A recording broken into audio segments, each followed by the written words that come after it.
Hello, members one and all of the Salivation Nation. What you're looking at is quite interesting indeed. This is a pair of jeans, and these are my legs. That's what you're looking at right there. But what's coming up next, I think is going to be much more interesting than my pair of jeans and the crevice that's in between here.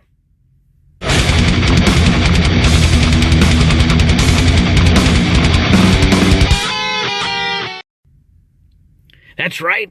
The reason why I'm filming this video inside of my vehicle is because of a very interesting and exciting find at the bank.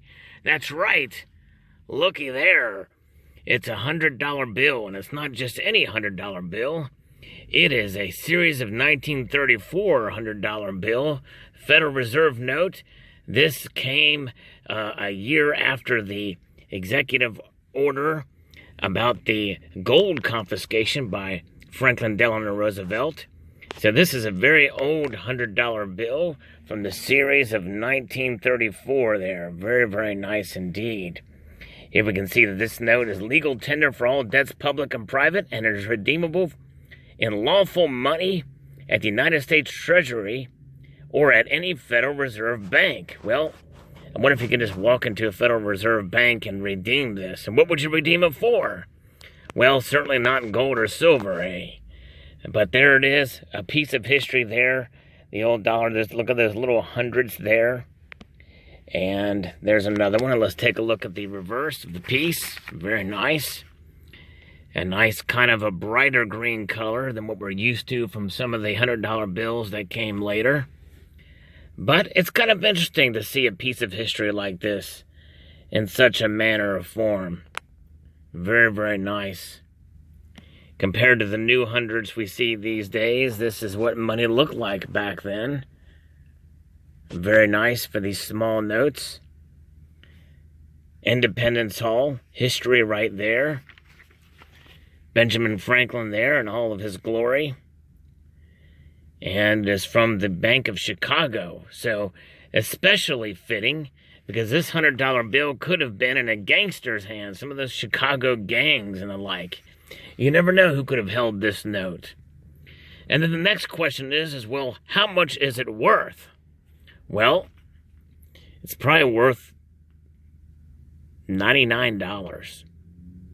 Actually, it's not worth anything really over the value of the note. At least my local coin shop says so. He would not be interested in purchasing this. Something like this, you may be able to put on eBay and maybe grab a couple of bucks, tops maybe.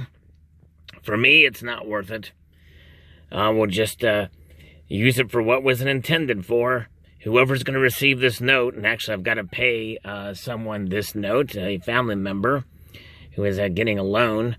And so this note will be used in that transaction, and they will be quite fascinated by it and thinking it's worth something, but it's not. No, indeed.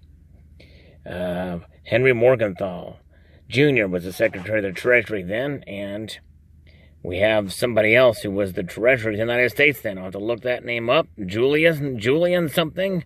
William Julian? We'll have to find out. But anyways, nonetheless, there it is.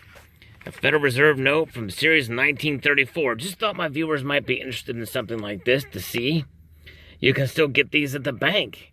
You know, people do coin roll hunting. Well, hey, check out to see if there's any old currency. It may not be worth a whole lot, but it's fun to check out and see. It's like getting silver certificates and the like. And something like this pops along, and it is real cash money. So I hope you enjoyed this video. I'd like to extend a multitude of gratitude to y'all for watching, and encourage you to please rate, comment, and subscribe.